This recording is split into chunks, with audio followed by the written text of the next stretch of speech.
Cette histoire est très graphique à un certain point. Alors, n'hésitez pas à avancer ou à carrément ne pas regarder la vidéo si vous êtes sensible. Une nuit de 1946, un fermier brésilien voyageait le long d'un chemin de terre quand il a commencé à se sentir observé. Il s'est arrêté, a regardé autour de lui vers les arbres de la forêt tropicale qui l'entourait, mais il n'y avait rien ni personne. Tout était quasiment figé et étrangement calme et sombre. Le fermier s'est alors rassuré lui-même en se disant que tout allait bien et a continué sa route vers sa maison. Cependant, ne pouvant pas se débarrasser de cette anxiété qui l'a envahi et surtout de ce sentiment grandissant d'être traqué, il se met à aller de plus en plus vite jusqu'à ce qu'il se retrouve non loin de son village. Là, il entame un sprint affolé car il avait peur que la personne ou la chose qui le surveille ne se jette sur lui et ne l'attrape. Le fermier, qui était dans un état de peur indescriptible, fonce jusqu'à sa maison et se jette littéralement par une fenêtre ouverte vers l'intérieur de sa maison.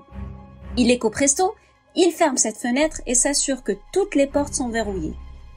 Maintenant, il se trouvait debout dans son salon, complètement plongé dans le noir, en se demandant s'il était réellement en sécurité, quand soudain, non seulement ce sentiment d'être observé était toujours omniprésent, mais en plus, l'homme savait sans même regarder dehors que la chose ou la personne qui le traquait était juste devant chez lui, devant une fenêtre qui se trouvait à sa gauche. L'homme s'est alors retourné lentement pour regarder vers l'extérieur à travers cette fenêtre, et ce qui s'est passé ensuite a engendré une enquête à grande échelle qui n'avait aucune autre explication autre que paranormale. Cette histoire, je l'ai trouvée sur Readable et sur le YouTube américain, puis je me suis informée un petit peu plus pour être abasourdie par le fait qu'elle soit une histoire vraie. D'ailleurs, sinon je vous l'aurais jamais proposé, vous me connaissez, je vous propose que des histoires vraies. Alors, si vous aimez les histoires mystérieuses et incroyables mais vraies, abonnez-vous à la chaîne et aidez-moi avec un partage, un like ou un commentaire.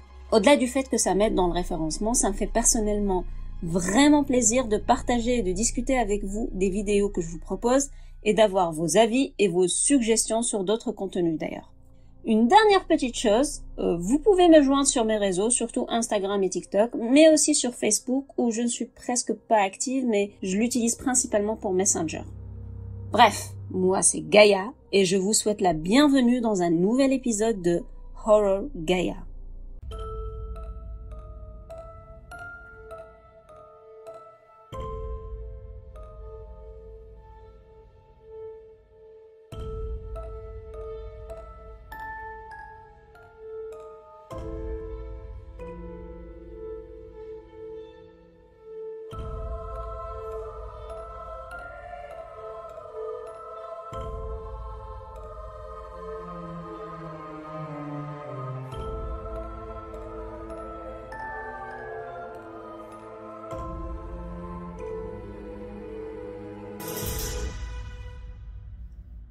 Araçariguama est un petit village rural dans l'état de São Paulo, au Brésil. En 1946, c'était un village tout à fait charmant, mais pas du tout moderne. C'est-à-dire qu'il n'y avait pas d'eau courante, ni d'électricité. Il n'y avait pas non plus un système d'égout, et toutes les routes étaient en terre battue, sans aucun accès aux grands tronçons principaux. Gardez ça en tête parce que c'est vraiment important pour le reste de l'histoire. Évidemment, personne n'avait de téléphone non plus. Donc, basically, c'était une agglomération d'une centaine de personnes avec une église au milieu du village et quelques petites huttes qui l'entouraient. Joël Prestige Filojao, qui est un agriculteur de 44 ans, avec sa femme et ses 5 enfants, vivait dans l'une de ces huttes. Le 4 mars 1946, quasiment tous les villageois ont emballé leurs affaires et des réserves de nourriture suffisantes pour quelques jours et se sont dirigés vers la ville la plus proche afin de célébrer le carnaval. Ce carnaval est une occasion en or pour ces personnes de se lâcher, de danser et de profiter d'une bonne bouffe, juste avant que la plupart d'entre eux n'entament une période de jeûne religieux. Philo ne voulait pas se joindre au festival. C'était un gars très calme qui détestait la danse et n'aimait pas les fêtes, car la foule et le bruit le rendaient anxieux. Philo préférait passer son temps libre dans la nature.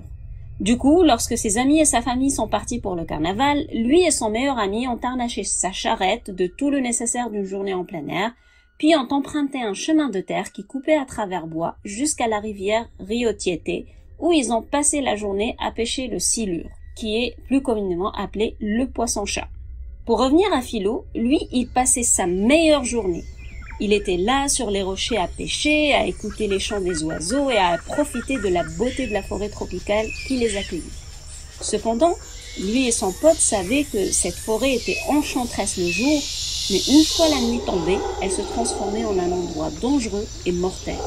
Donc, avant la tombée de la nuit, les deux hommes ont emballé leurs affaires et tous les poissons qu'ils ont pêchés, puis ont pris la route du retour vers Arasari Guama. Arrivé à une croisée de chemin sur la route, le meilleur ami de Philo a débarqué du chariot pour marcher jusqu'à chez lui, parce que lui, il habitait un petit peu en retrait à l'extérieur du village. Donc, après avoir dit au revoir à son ami, Philo a continué son chemin sur sa charrette vers son village, et donc vers sa maison.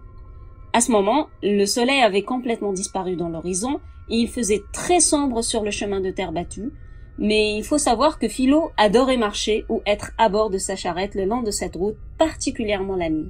Il profitait de la vue des étoiles et s'enivrait du son qui pouvait provenir des animaux dans la forêt. Cependant, cette nuit-là, notre homme avait un très mauvais pressentiment alors qu'il roulait seul vers son village. Alors qu'il commençait à apercevoir l'église au loin et qu'il ne lui restait plus qu'à peu près un demi-kilomètre à parcourir pour être chez lui, il a commencé à avoir ce sentiment très oppressant d'être observé.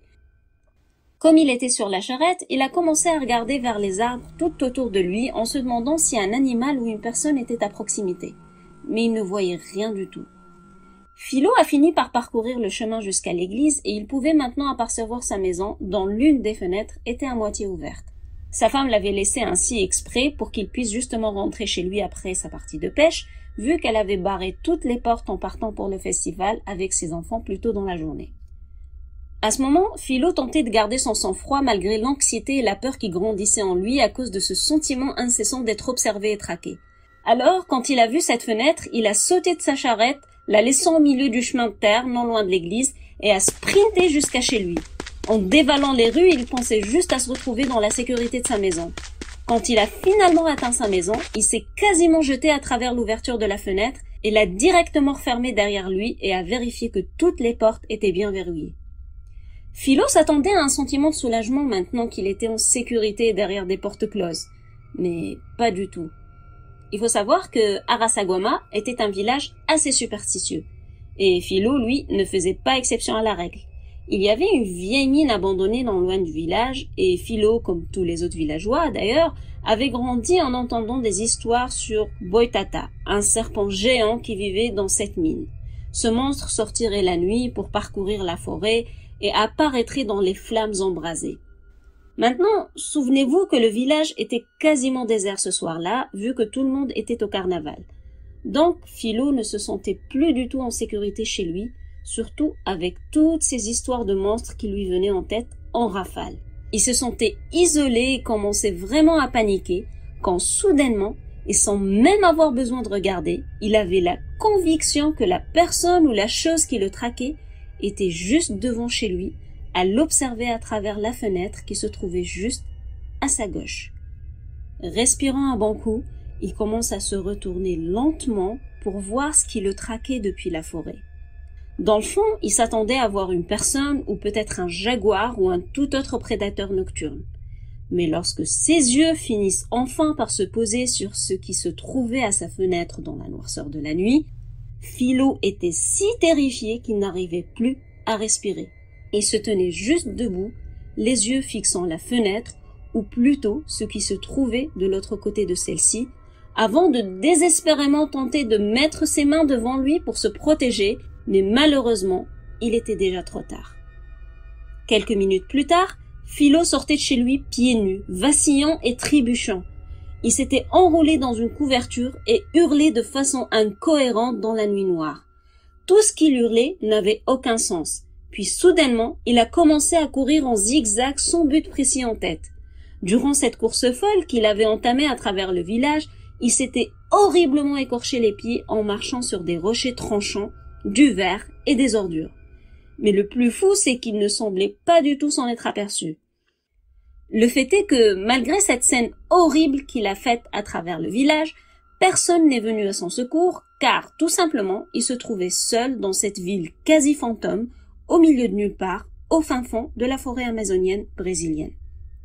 Donc, il a fini par réussir à se calmer un tant soit peu et a couru vers la maison de sa sœur Marie parce qu'il avait remarqué qu'une lampe luisait à l'intérieur de sa maison. Philo espérait fortement qu'elle ne soit pas partie pour le carnaval. Marie n'était effectivement pas partie, car elle aussi n'aimait pas les gros rassemblements. C'est un peu un trait de famille, quoi. Marie était dans sa cuisine quand elle a commencé à entendre ces horribles cris gutturaux venant de l'extérieur.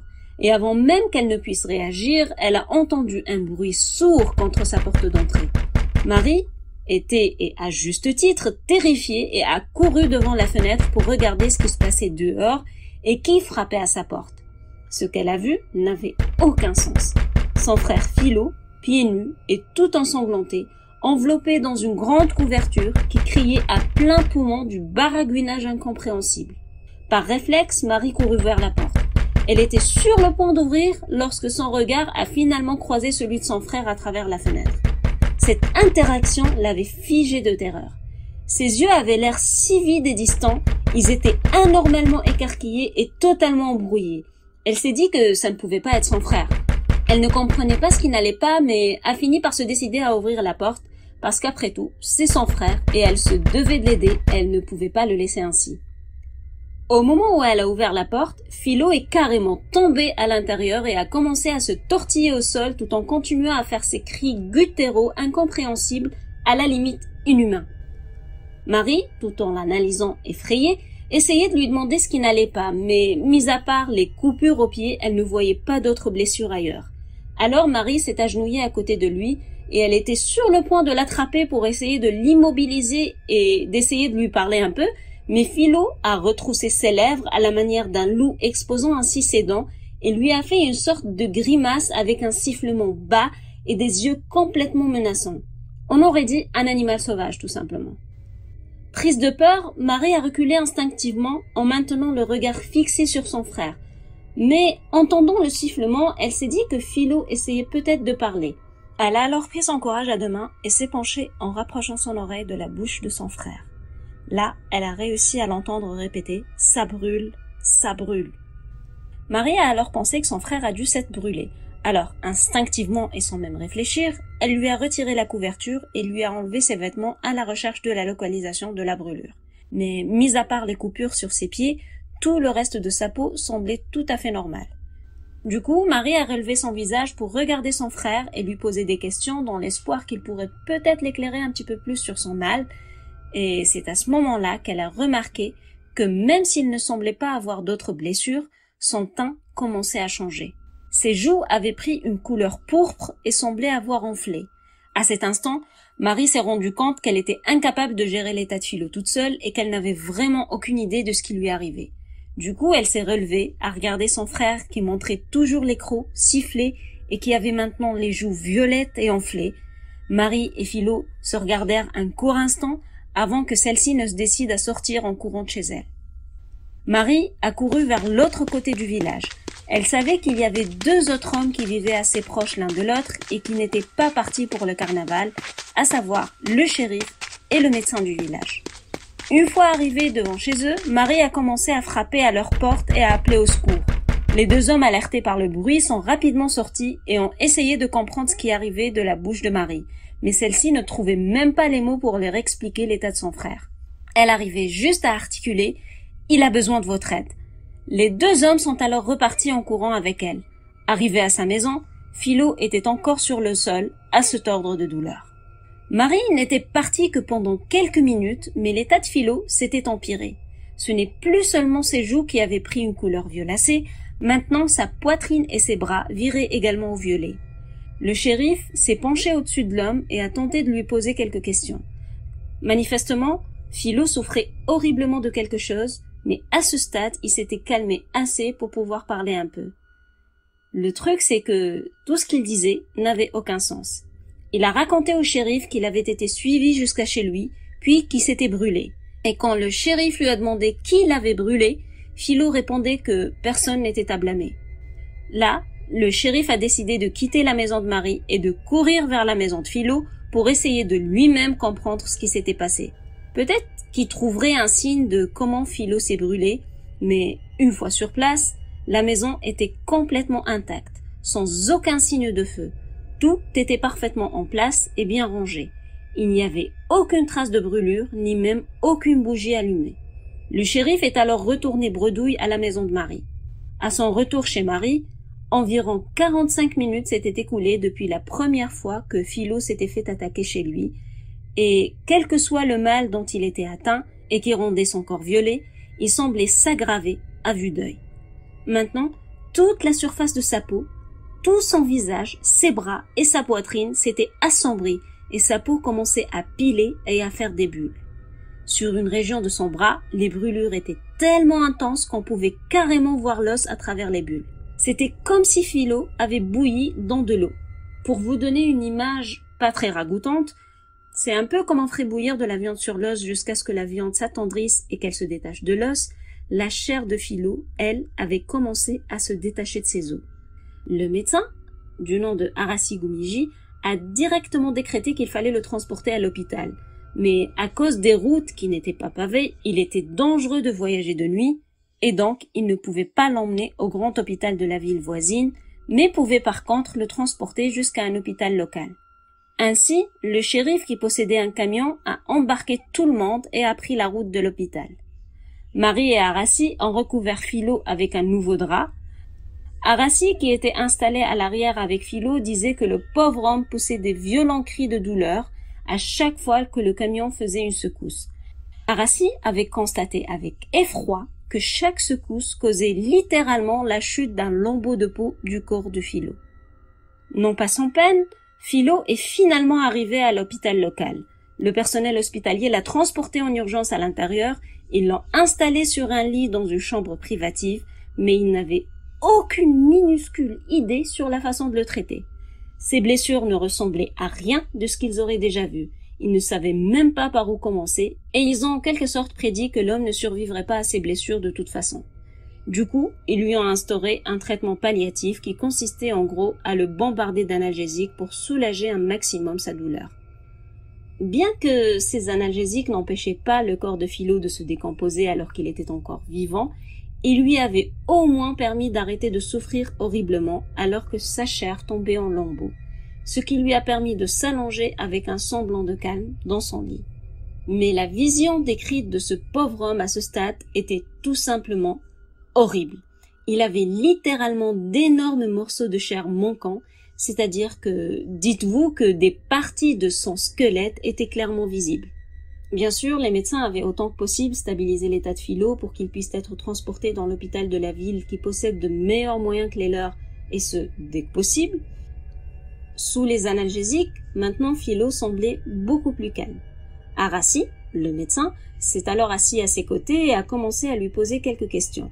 Et pour la première fois, grâce aux analgésiques, Philo a pu clairement parler. Arasi lui a demandé de tout lui raconter depuis le moment où il est parti pêcher jusqu'à ce qu'il se fasse brûler.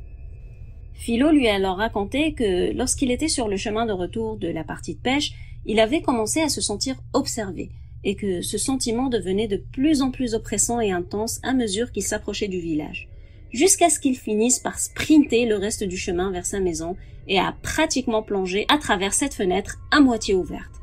Il lui a raconté comment il avait tout fermé et qu'il s'attendait à du soulagement d'être à l'abri chez lui, mais qu'à la place, son sentiment d'être épié s'était intensifié jusqu'à atteindre un point où il sentait que qui ou quoi que ce soit qui le regardait était à sa gauche de l'autre côté de la fenêtre. Quand Philo s'était retourné pour regarder à travers cette fenêtre ce qui se trouvait dans sa cour, debout, dehors, il y avait une silhouette sombre qui planait au-dessus du sol et qui le regardait directement. Et avant même qu'il ne puisse poser ses mains pour se protéger de cette chose, elle a tiré un faisceau de lumière aveuglante directement vers la maison de Philo, à travers la fenêtre. Cette lumière avait frappé l'homme dans sa poitrine et dans son visage. Philo était d'abord aveuglé et confus par cette lumière, mais rapidement, il a commencé à se sentir brûlé. Il pensait qu'il avait pris feu, c'est pour ça qu'il avait attrapé la couverture et qu'il l'avait enroulée autour de lui. En fait, il essayait d'éteindre un feu inexistant lorsqu'il a trébuché en dehors de chez lui et qu'il a commencé à courir en zigzagant dans le village. Quand il était arrivé chez sa sœur Marie, cette sensation d'être en feu allait en empirant, Puis sa peau a commencé à tomber. Quand Aracy avait demandé à Philo s'il savait qui était responsable de son état, Philo s'est redressé dans son lit avec des yeux exorbités comme des saucières et lui a dit, je cite, « Ce n'était pas de ce monde ». Lorsque Philo a terminé sa phrase, un morceau de sa joue est tombé, exposant sa mâchoire et ses dents. À ce moment, Philo demande un verre d'eau à l'infirmière qui lui donne, et Aracy regarde cet homme boire son eau, et il regarde surtout l'eau qui coule à travers le trou béant qui se trouve maintenant dans la joue du pauvre homme. Environ 4 heures plus tard, Philo décédera de ses blessures et il n'y aura aucune explication officielle de ce qui lui était arrivé ce jour-là. Les médecins avaient inscrit arrêt cardiaque et brûlure généralisée comme cause du décès, mais c'est parce qu'ils ne savaient pas quoi mettre d'autre. La famille de Philo, étant superstitieuse, pensait que leur fils avait eu probablement affaire à Boyota, le serpent légendaire, qui s'était manifesté sous forme de boule de feu cette nuit-là. D'autres pensent que c'est un autre monstre du folklore brésilien qui l'aurait attaqué. Cependant, des explications plus rationnelles ont aussi vu le jour, comme par exemple la possibilité que Philo se soit exposé à une dose très élevée de radiation, et donc cette théorie a amené les gens à croire que peut-être que le pauvre homme avait été victime d'une arme secrète que le gouvernement testait. En même temps, un faisceau de rayonnement tellement concentré qu'il n'affecte qu'une personne seulement est un genre de technologie bien plus avancée que tout ce qui était disponible à l'époque dans le monde. Aussi, pourquoi le gouvernement irait cibler au hasard un fermier brésilien pour tester cette arme, si arme il y a bien sûr? D'un autre côté, Philo ne sera pas la seule personne au Brésil à mourir à la suite d'une exposition à de mystérieux rayons lumineux. Dans les années 1970, soit près de 30 ans après cet incident, plusieurs personnes dans une ville au nord du Brésil ont signalé avoir vu une lumière aveuglante descendre du ciel. Ces personnes ont, comme Philo d'ailleurs, commencé à virer au violet et à se décomposer dans d'atroces souffrances avant de mourir.